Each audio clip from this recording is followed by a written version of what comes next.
అందరికీ నమస్కారం. ఈరోజు మనం తెలుసుకోబోతున్న స్టోరీ అత్యాశ అక్క తెలివైన చెల్లెలు. సారంగాపూర్ అనే గ్రామంలో మాధవరావు జానకి దంపతులు నివసించేవారు.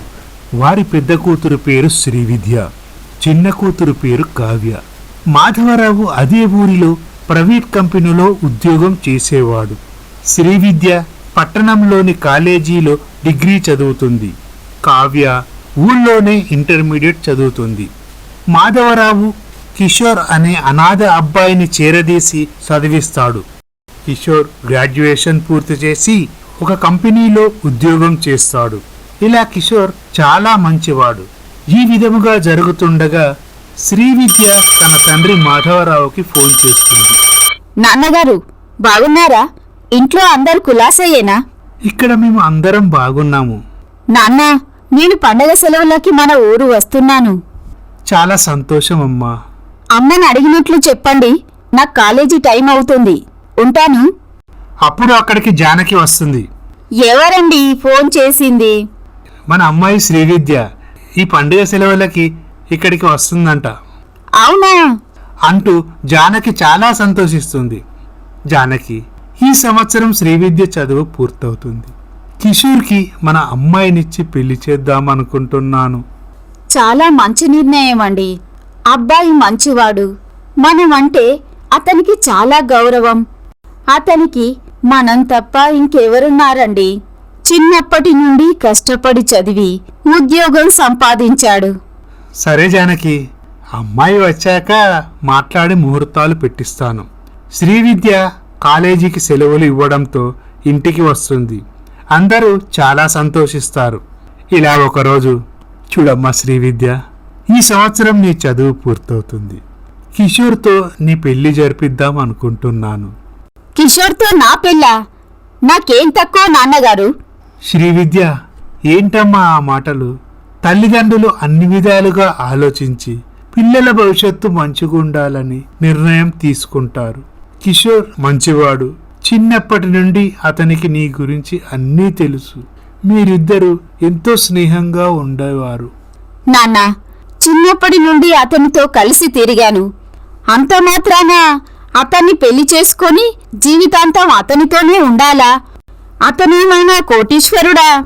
చూడమ్మా, నువ్వు చదివిన చదువు, నీకు నేర్పిన సంస్కారం ఇదేనా? 100 రూపాయలు ఉన్నవాడు ప్రశాంతంగా నిద్రపోతాడు.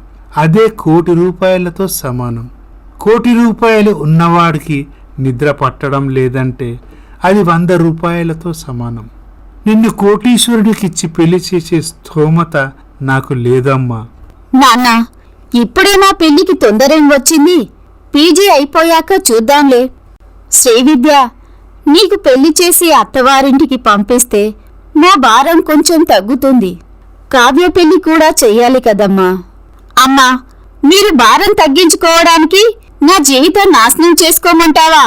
కావాలంటే కావ్యకి పెళ్లి జరిపించండి. నేను మాత్రం ధనవంతుణ్ణి, మంచి ఉద్యోగం ఉన్న అతన్ని పెళ్లి చేసుకుంటాను. నాన్నగారు, కిషోర్కు చిన్న ఉద్యోగం, ఎప్పుడుంటదో ఎప్పుడు ఊడిపోతుందో తెలీదు. అతన్ని పెళ్లి చేసుకుని వచ్చే చాలని జీతంతో ఎలా బ్రతుకుతాం?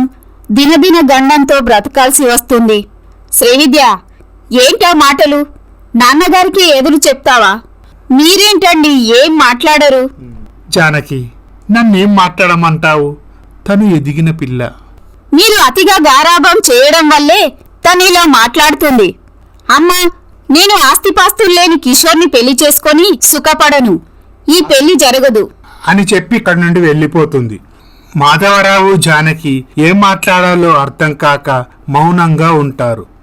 కావ్య శ్రీవిద్య గదికి వెళ్తుంది. అక్క, నీతో ఒక మాట చెప్పాలి. ఏంటది? కిషోర్తో పెళ్లి కాదనుకు. కిషోర్ లాంటి మంచి వ్యక్తి దొరకడం చాలా అరుదు. అంత మంచివాడైతే నువ్వే అతన్ని పెళ్లి చేసుకో.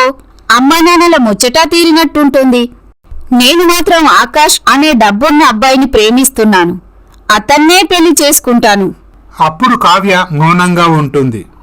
ఆకాష్ ఒక గొప్పింటి అబ్బాయి. తనకు డబ్బుందన్న అహంకారంతో ఎవరినీ లెక్క చేసేవాడు కాదు. ఆకాష్ తల్లి చిన్నప్పుడే చనిపోవడంతో తండ్రి శ్రీనివాసరావు గారు దుర్గమ్మ అనే ఆవిడని రెండవ వివాహం చేసుకుంటాడు. దుర్గమ్మకి ఒక కొడుకు. అతని పేరు శ్రావణ్. శ్రావణ్ డిగ్రీ చదువుతాడు. శ్రీనివాసరావు తన ఆస్తి మొత్తాన్ని ఆకాష్ పేరు మీద రాస్తాడు. ఈ విషయం దుర్గమ్మకు నచ్చదు. అయినా ఆస్తి కోసం ఆకాష్ని ప్రేమగా చూస్తున్నట్లు నటించేది. ఎలాగైనా ఆస్తి మొత్తం తన కొడుకు పేరు మీద రాయాలి అన్నదే దుర్గమ్మ కోరిక. మరునాడు ఉదయం కిషోర్ శ్రీవిద్యతో మాట్లాడదామని వాళ్ళ ఇంటికి వస్తాడు. ఎక్కడికి వెళ్తున్నావు శ్రీవిద్య? మా ఫ్రెండ్స్ని కలవడానికి వెళ్తున్నాను. అదేంటి, ఈరోజు నేను ఆఫీస్కు సెలవు పెట్టానని నీకు చెప్పాను కదా, మన ఇద్దరం కలిసి బయటికి వెళ్దాం. చెప్పారు కానీ మీరు వస్తారో లేదోనని. ఇప్పుడు వచ్చేసాను కదా, సరే పదా అలా సరదాగా బయటికి వెళ్దాం. నీతో మాట్లాడి చాలా రోజులవుతుంది. సారీ కిషోర్, నేనిప్పుడు మీతో రాలేను. తర్వాత ఎప్పుడైనా అని చెప్పి శ్రీవిద్య అక్కడ నుండి వెళ్తుంది. అప్పుడు కిషోర్, అదేంటి శ్రీవిద్య మునుపటిలా కనిపించడం లేదు, ఆమెలో చాలా మార్పు కనిపిస్తుంది అని అనుకుంటాడు. ఇలా ఒకరోజు కావ్య, నాన్న మీతో ఒక విషయం చెప్పాలి. ఏంటమ్మా చెప్పు. అక్క కిషోర్ని పెళ్లి చేసుకోదు. ఎందుకని? అక్క ఆకాష్ అనే ధనవంతుడైన అబ్బాయిని ప్రేమిస్తుందట. అప్పుడు మాధవరావు జానకి షాక్ అవుతారు. ఇంతకీ ఈ విషయం నీకెలా తెలుసమ్మా? ఆ రోజు మీరు అక్కతో మాట్లాడిన తరువాత నేను అక్కకి సర్ది చెప్పాలని ప్రయత్నించాను. కాని తను నా మాటలు వినలేదు. తాను ఆకాష్ని పెళ్లి చేసుకుంటానని చెప్పింది. అయినా కిషోర్ నా కుడి భుజం లాంటివాడు. అతన్ని వదిలిపెట్టాలంటే చాలా బాధగా ఉందమ్మా. చిన్నప్పటి నుండి శ్రీవిద్యని కిషోర్కిచ్చి పెళ్లి చేయాలని ఎన్నో కలలు కన్నాను అంటూ మాధవరావు కన్నీళ్లు పెట్టుకుంటాడు. నాన్నగారు బాధపడకండి. మీరు ఏమీ అనుకోనంటే ఒక మాట. ఏంటమ్మా అది? మీకు కిషోర్కి అభ్యంతరం లేకుంటే నేను కిషోర్ని వివాహం చేసుకుంటాను. కావ్య, అదే నాన్నగారు, అక్క తన నిర్ణయాన్ని ఎలాగో మార్చుకోదు. కిషోర్ పరాయి మనిషి అయిపోవడం మీరు భరించలేరు. అందుకు ఇదొక్కటే మార్గం. వద్దమ్మా వద్దు. జరిగేది ఎలా జరుగుతుందో అలా జరుగుతుంది. నువ్వు మాత్రం అంత పెద్ద త్యాగం చెయ్యకమ్మా. కిషోర్ నీకంటే వయసులో చాలా పెద్దవాడు. అతనికి ఇంత అవమానం జరిగాక నేను అతనితో ఎలా మాట్లాడతాను? పర్వాలేదు నాన్నగారు, నేను వీలు చూసుకొని అతనితో మాట్లాడతాను. ఏమోనమ్మా, నీ ఇష్టం. నాకంతా అయోమయంగా ఉంది. ఈ విధముగా జరుగుతుండగా, ఏమండి, ఒకప్పుడు తల్లిదండ్రులు పిల్లలకు సంబంధాలు వెతికి పెళ్లి చేసేవారు. కానీ ఇప్పుడు కాలం మారిందండి. అలాగే పిల్లల అభిరుచులు మారాయి.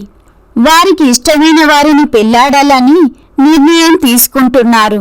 ఇందులో తప్పేముందండి? కలకాలం కలిసి ఉండేది వాళ్ళు.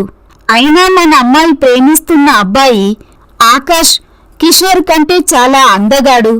పైగా వాళ్ళకి కార్లు, బంగ్లాలు, లక్షల వ్యాపారాలు ఉన్నాయి. ఆర్థికంగా చాలా స్థిరపడి ఉన్నారు.